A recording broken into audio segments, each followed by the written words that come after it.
Pour yourself a cold one. Let's strike 'em, huh? And listen to Ross Tucker break down the top college prospects on another tasty edition of The College Draft.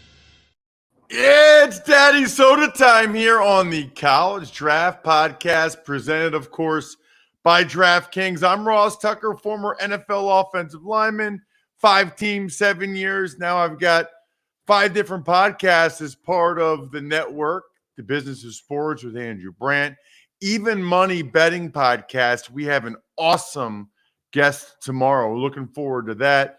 Fantasy Feast with Joe Dolan is always a great time. We'll do a little free agency preview on the Fantasy Feast podcast this week. And of course, Ross Tucker Football Podcast, where today we have Andy Phillips, who just wrote this awesome book. For those of you checking us out on YouTube, youtube.com/Ross Tucker NFL, called Round Zero, Inside the NFL Draft. Make sure you check out today's Ross Tucker Football Podcast. Tomorrow we'll have Greg Cosell. We got a lot going on. You can always check me out on social media at Ross Tucker NFL. We are at Ross Tucker Pod. But this is really the podcast of the moment. This is the show of the time. March, April. You need to be cramming the College Draft Podcast to get the rankings and insight of my guy, Emory Hunt. You can check him out on Twitter like I do, at FBall Game Plan on Twitter, Football Game Plan on YouTube. And then, of course, the draft guide will be out before you know it. footballgameplan.com/2023 draft guide. Order yours today. You know, Emory, it is very entertaining for me to watch and listen to these prognosticators. So many of them eventually coming around to things you've been saying for a while. Even my boy Greg Cosell said on Thursday last week from the Combine. Now, he didn't quite say that he had Levis as QB 17, but he did say in talking with the quarterback coach, they think that Levis is more of a second-round quarterback, which is a lot different than what you've been hearing over the last couple weeks. Yeah, and the thing is, man, I always wonder, how do these things tend to start? You know, in a lot of times we see people carry their narratives or their positions all throughout the season. It starts in the beginning of the year, and they kind of curate everything around their initial position. Like, for whatever reason, Will Levis started as a top quarterback in his class, right? And people held on to that all throughout the season and started to make excuses or adjustments to why he wasn't having this breakout explosive season.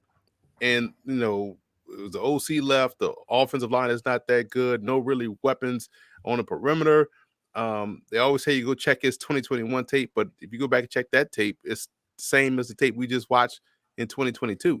So, you know, it's kind of, that's why you saw such pushback on when I talked about Anthony Richardson, from those that already had Bryce Young and CJ Stroud, you know, chiseled in as 1 and 2, as if there was not a possibility of another guy usurping them. We see this every year with the quarterback position. So that's why you don't really have any strong positions, in my opinion, right out of the gate, because things happen and things could change. Well, we'll get to the quarterbacks momentarily. And in fact, we're going to get to some of your deep sleeper quarterbacks a little bit later in the show. But because the Combine just ended, and it is such a big event on the pre-draft calendar, next up it'll be the pro days. We did kind of want to go through position by position and get your thoughts on some of the guys at the Combine. Let's start, I guess, with the order in which they worked out. Thursday was the D-line and the linebackers, Emory. Obviously, some of the guys that really are getting a lot of attention are, I'm not even going to try to pronounce the name of the D tackle from Northwestern, DN. No idea. I don't know if you know how to say it. There's a lot of A's, a lot of E's, bunch of W's. Anyway, he's a freak. But But, the Pitt D tackle, Cansey was impressive. Jack Campbell, the Iowa linebacker, and a lot of people, of course, talking about Nolan Smith, the edge rusher for Georgia, in a positive light. What did you take from the D-line and linebacker groups? And that's the workout I sat in on. It was, it's the first time in the combine that the media was actually to go and watch. We're able to go and watch the workouts.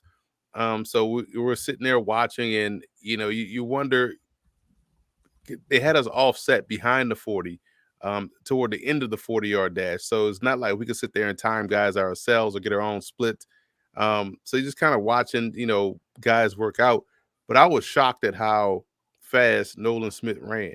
And remember, this is someone that didn't particularly play a lot this year, got injured, and basically became an assistant coach, but came out there and busted 4.4. And when we're watching the replay on the jumbotron, it's like, wow, like he really was able to pick him up and put him down.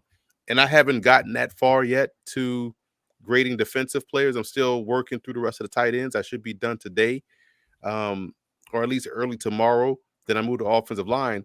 But I'm expecting his tape to show 4.44 speed, because that's always the beauty of this whole process. You want to see if guys are playing as fast as they time, or if guys are playing as slow as their tape suggests. So that was the biggest thing for me, seeing him run that 4.4 and just like, wow, like, man, imagine someone coming off the edge with that level of twitch and explosiveness. I hope that's what it looks like on tape. Yeah, I will say this. He's pretty little for an edge rusher. I mean, 6'2", 238. I mean, there's a bunch of off-the-ball backers that are bigger than him. Jack Campbell was 6'4" and 5'8", 249 pounds. Right. So different players, different positions, but I guess I would say if you're going to be 238, 6'2", 238 as an edge rusher, you better be really explosive, because that is pretty little. I mean, I can't think. I mean, Reddick weighs at least 245. I mean, even the guys that they compare him to are bigger than that. What else jumped out about either the D-line or the linebackers, Emory? Sticking with the linebackers, love the workout that Deion Henley put out there on the field from Washington State. There's someone that stood out to me at the Senior Bowl. I said he had a week similar to that of Fred Warner, and I thought his workout was just like what we saw down in Mobile. So I think his postseason is starting to trend upwards. And I know you can't really put a hot take out there and say, hey, this is based off what I just saw. Again, I hadn't graded his tape yet, but based off what I've seen, when you get down into the back end of the first round, top of the second, I think that's where he's probably going to end up going.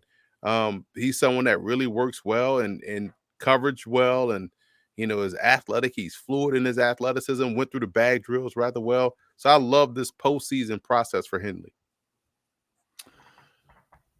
Anybody else, D-line or linebackers, jump out, Emory?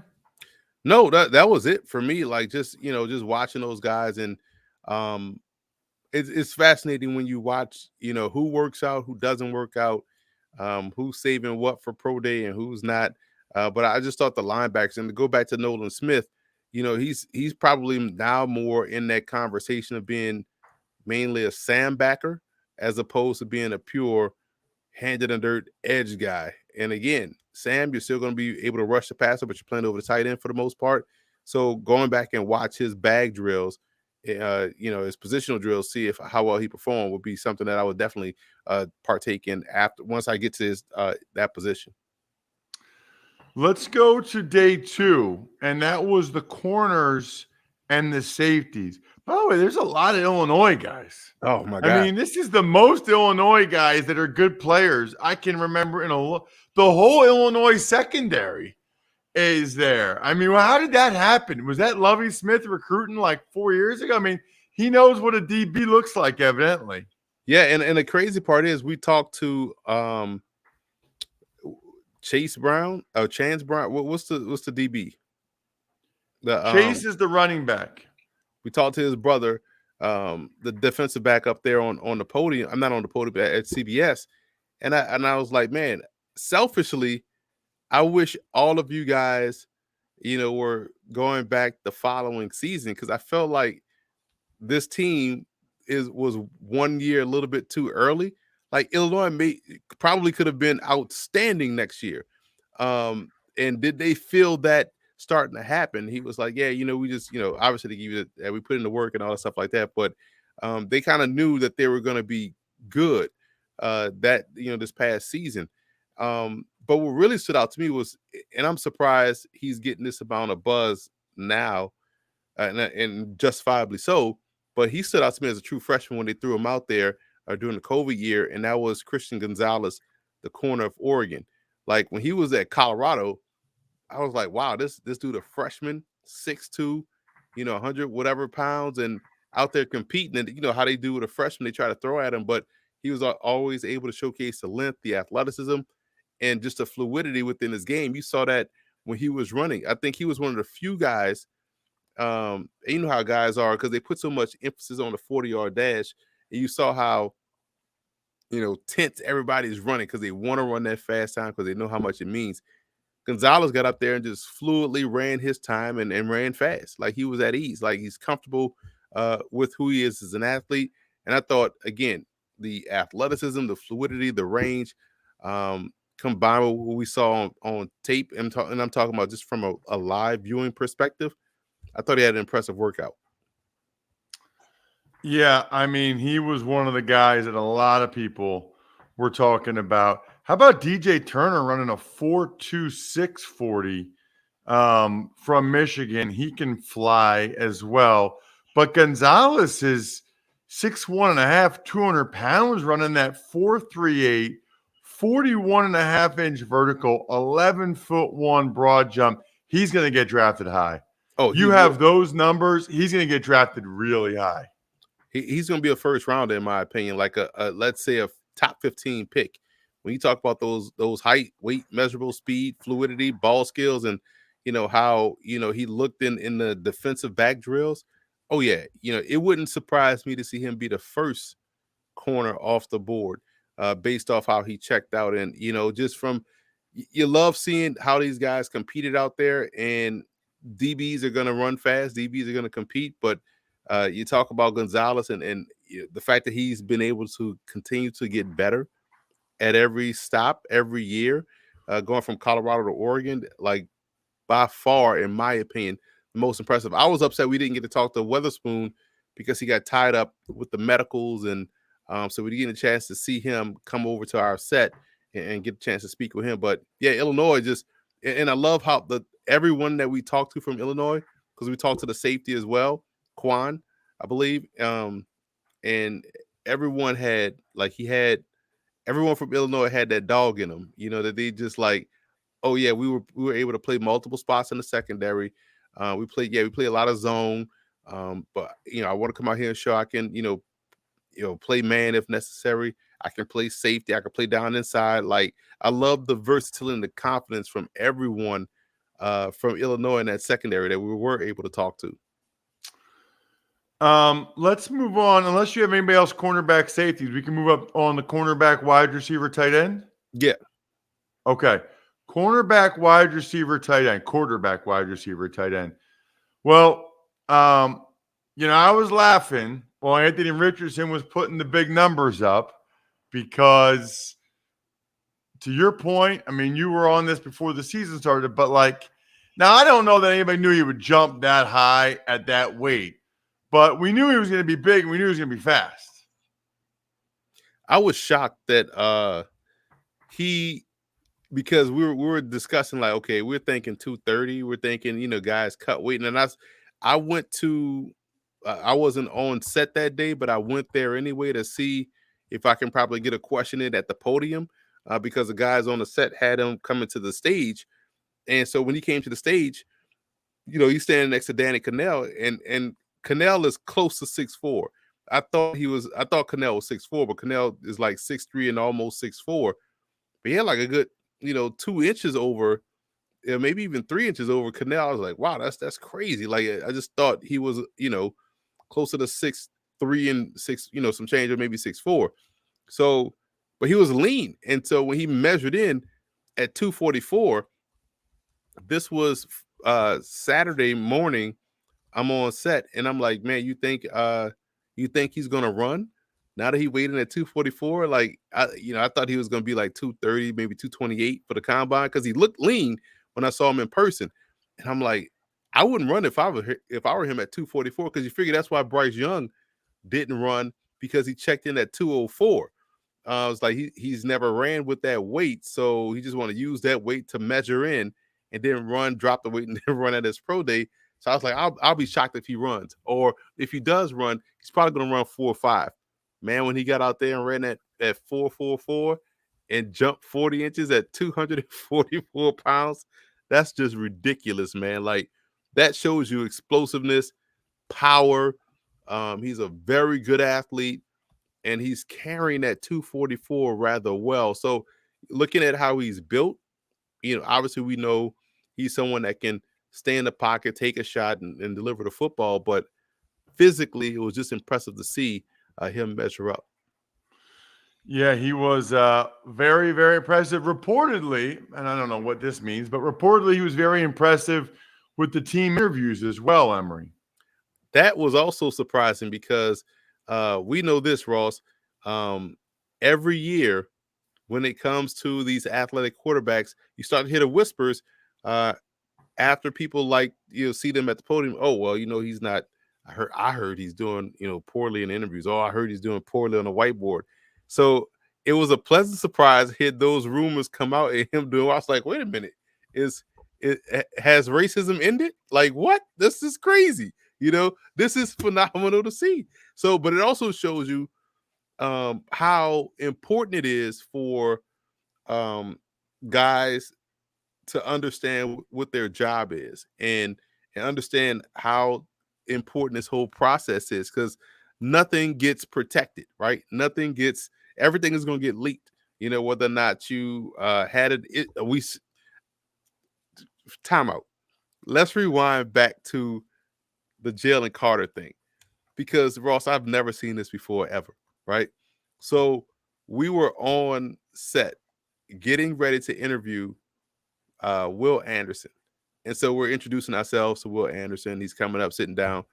And before he sits down, so the D-line is walking up to the podium to speak. Before he sits down, I look out there on the floor.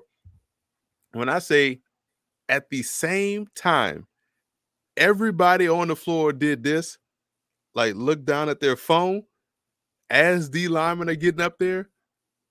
And we're like, what the hell going on? And then the producers, showed her phone like this. I was like, oh, snap.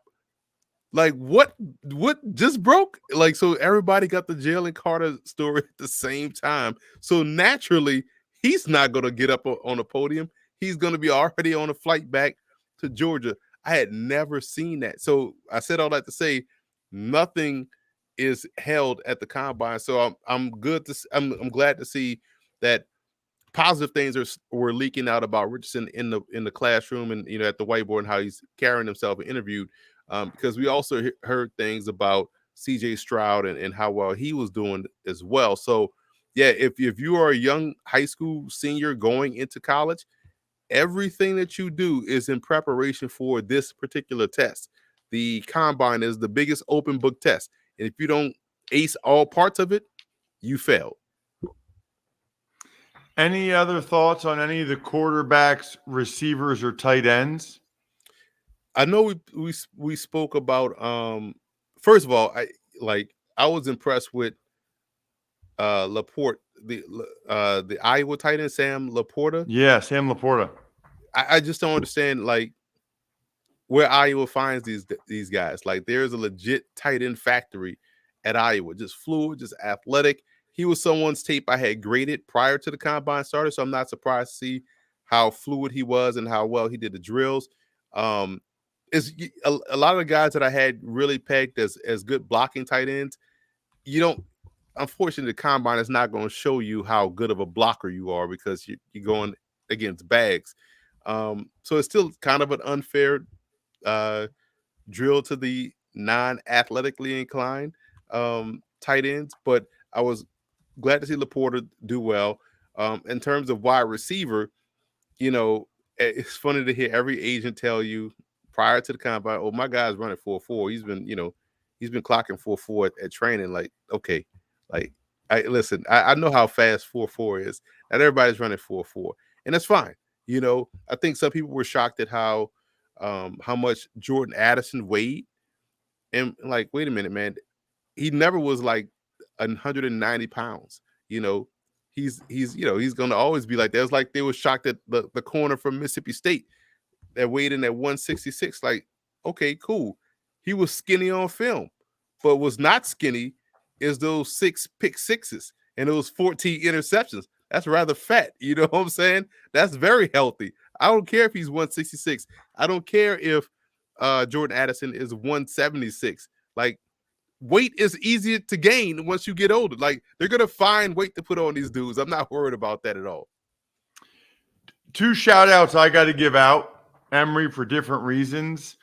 How about Andre Yosavas, the receiver from Princeton, at 6'3", 205?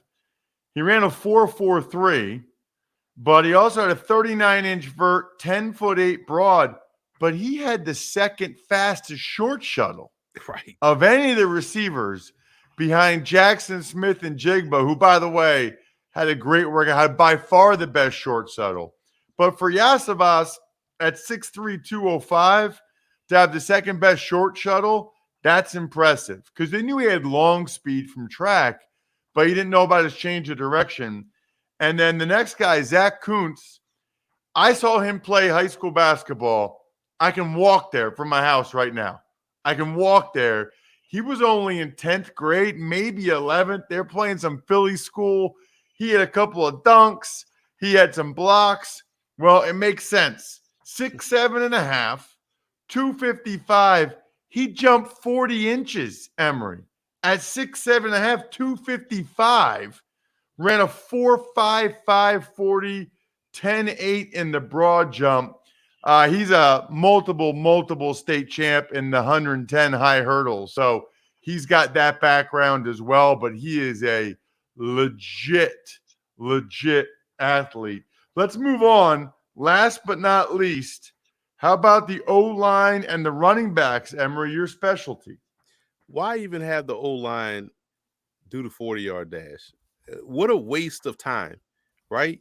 Like, just have those guys do the bag drills and bag workouts, because no one wants to see offensive linemen run the 40-yard dash. It's just not conducive to them having success. You could have them run maybe a 15-yard dash or the 20-yard dash, if anything. So I feel like that's a drill that we can eliminate for the linemen. But I love seeing those guys go through the bag drills. But it was just fascinating to see the big kid from Ohio State run his 40, because like he and Kuntz, for whatever reason, like Kuntz was somebody I graded coming into this week. And you know how, like, when you try to find, when you're watching film, okay, this guy's wearing a towel, this guy's wearing like red gloves, this guy has, one sleeve on his leg, but the other sleeve is not. Kuntz was so easily to identify on ODU film. Like, he was the tallest dude on the field. He kept getting taller as the game went on. The same thing with the big kid from Ohio State, DeJuan Jones. Like, how large of a human is he, man? And then just running, it was like watching the Incredible Hulk just run down the field, man. But O-line drills was something that I love the drills. I just hate the 40. And running backs, I was shocked at how many guys chose not to run. Like, I was shocked that Deuce Vaughn didn't run the 40. I felt like that was an area that he could have, stole the show. Like, bro, your whole thing is quickness. Like, yes, he looked explosively quick in the bag drills. I was shocked he didn't run. I was shocked that Spears didn't run, because I like Spears' re-acceleration. He has the ability to hit that second gear when he takes off. So I was just shocked that some of the guys chose not to run, but chose to participate in the bag drills. Like we kind of know you're fast. And Deneric Prince shocked me with his speed, because his whole run style was so unorthodox, and how he ran the 40, that when he clocked 4.41, I was like, there's no way that's correct. And then he runs it again for the second time. Like, wow, it just his running gait wasn't conducive to him running that fast. So imagine if he was able to streamline it, probably could have hit 4.3. I'm shocked some people still have not gotten anybody in their lives a story from myfrontpagestory.com. The best gift I'm aware of. The amount of emails we've gotten since Valentine's Day from people saying it's the best gift they've ever gotten, or their wife saying it's the best gift she ever got. It's incredible. You get a birthday, anniversary. We want to get ahead of the game for Mother's Day. myfrontpagestory.com. Emory, let's get to a couple. We'll get into more positions starting next week, but we'll wrap up the quarterbacks with a deep sleeper or two from you today. Listen, I've been saying this guy's name since I've been on the All-Star game circuit, but Connor Degenhart of New Haven, 6'5", 215, had a great FCS bowl, parlayed that into a college gridiron showcase performance where he performed well, was also at the Tropical Bowl and performed well against FBS competition. And he played against head-to-head against Tyson Badgett at Shepherd. They played each other this year, and I thought he had a really good game, and for me, watching how when you look at Degenhart has the off the bus look, 6'5", 215, throws really well, playing well in the All-Star game circuit. He is someone that I'm excited to see how he does on his pro day circuit and where he's going to compete. I don't know if he's going to be in his New York City pro day that's coming up at the end of the week, I believe, at Columbia, or he's going to be in some other pro day, but he is someone that has really done well. And I've said this name before too, Cephas Johnson III of Southeastern Louisiana, checked in at 6'6", 226 at the College Gridiron Showcase, played a little receiver at Southeastern Louisiana, transferred in from South Alabama, and also is, but he got better every practice, every rep, throwing the football at the College Gridiron Showcase, where I thought he had the most impressive week there. And reminds me a lot of Cordell Stewart in his athleticism and how he throws the football and the upside he still has left in this game. So he could potentially be someone's Taysom Hill, or he could be someone's long-term developmental guy, because South Alabama has a track record of developing these quarterbacks. There's another guy in Tyler Morton that plays at whose tape I graded from Southwest Oklahoma State, transferred from South Alabama to SWUSO, as the acronym would say. But this is someone at 6'3", 207, throws the ball rather well, a good athlete. I don't know how they've been able to recruit guys like that. Remember they had the Brandon Bridge kid from South Alabama. They find these tall, athletic quarterbacks that can play. So Degenhart and Cephas Johnson are two guys that I'm very intrigued with, taller quarterbacks with good athleticism and can definitely spin it. Check him out on social media at FBall Game Plan on Twitter, Football Game Plan on YouTube. You can always watch this show, youtube.com/Ross Tucker NFL. Of course, footballgameplan.com/2023 draft guide is where you need to sign up immediately. You're done with the running backs, right, Emory? Done with the running backs, done with the fullbacks, done with wide receivers. I should be done with tight ends by either tonight or early tomorrow. So I'm excited about that. And I can start the offensive line, because now we got 3 weeks before the end of March. I'm trying to see. I gotta touch up my process for next year, Ross, in terms of maybe I'm grading too many guys, but that's also what makes it, exciting. Hey, we like the depth and breadth, though, man. We like that you have all those guys there. Next week, we're going to get into Emory's specialty, the position he played, running backs. You are not going to want to miss it. Other than that, the keg is kicked. We are all tapped out.